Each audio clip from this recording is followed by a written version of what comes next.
Let's pop open that dungeon. Get running. Tier 100 bolts. Put this build together to show off what it's capable of doing without any uber uniques. A lot of people out there, including myself, have been showing off all of the stuff that we could do with ubers. But what can we do without? So I'm going to show you right now.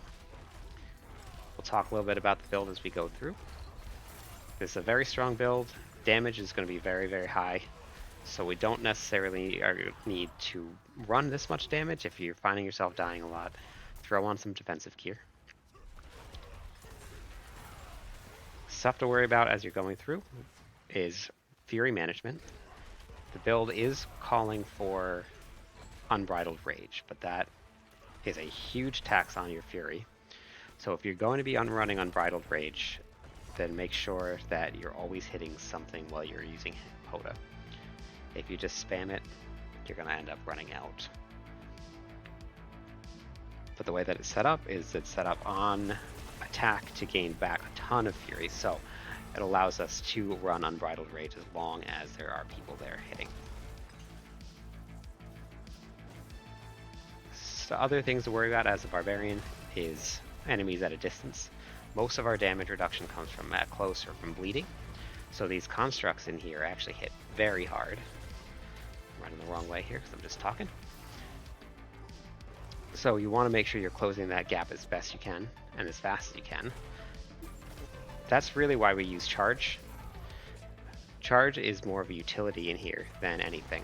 So whenever you get crowd controlled, which crowd control is a form of CC, which means that anything that slows, immobilizes you, or stuns you, freezes you, knocks you down, any of that is considered CC, and charge breaks you out of all of that. So having charge up is super helpful and very important. So you got to know when your buffs are on cooldown. You have several forms of unstoppable. As a barbarian, we have Rallying Cry, which also grants movement speed, so it's very, very, very important. We have Wrath of the Berserker, also grants movement speed and a huge damage buff, but has a very long cooldown. And then Charge. Charge has the option of having a very, very quick cooldown, as long as you're hitting enough enemies, and we've spec'd into that town, which we have. So make sure that you always know what is up and what's down, because if we don't, and then you get crowd controls, you are dead. So in this final room here, I like to make sure that as I'm finishing this room, and normally now you can buy enough cinders so you don't have to worry about, or you can buy enough warding so you don't have to really worry too much about your stuff. So I like to go around in a circle to avoid anything that's hit the ground already. Keep my buffs rotating around, so now I started getting slowed down, so I have Rallying Cry up, so I can get my crowd control going. I still have one form of unstoppable left, so this way I know what is up, what's down, make sure I don't die of this blood blister, and there's your tier 100 Nightmare Dungeon. Let's go over the gear. For the helmet, I went with a regular helmet over Tusk Helm. I wanted to use the Relentless Berserker aspect on my helmet on purpose. In a perfect world, I would have had max life instead of that plus total armor % on there, because I'm running Juggernaut on my chest piece. Juggernaut is probably one of the best defensive aspects in the game right now. Adds just straight armor to your stat line. Right now I'm currently way over cap at 18,000 armor. Max armor cap that you really need to be at is 13,500. That's going to give you 85% damage reduction. There's nothing and no benefit to going any higher than that. Gloves, I'm running the Ancestral Force, Strength, Attack Speed, Critical Strike Chance, and Hammer of the Ancients ranks. I was able to run 2 bolts through that whole run.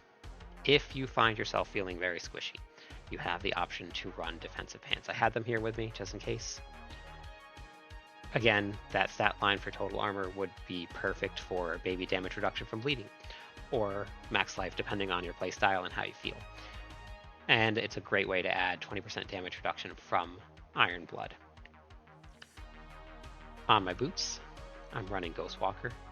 If you're feeling really confident about this, or let's say you want to speed farm tier 80 or tier 90, Ghostwalker is perfect. It gives you 25% movement speed every time you gain Unstoppable, which is Rallying Cry, Wrath of the Berserker, and then every time you charge.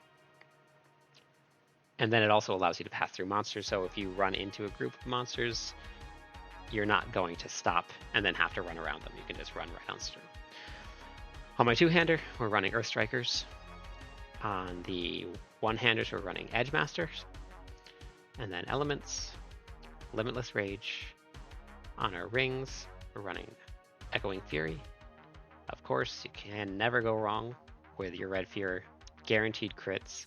Adds an additional, for me, 24% to those critical strikes.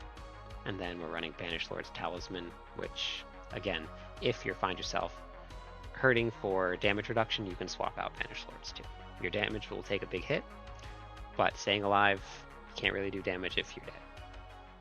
Build planner is in the description. Let me know what you think of the build in the comments. I'm excited to hear from you guys. I love this build. I love barbarians.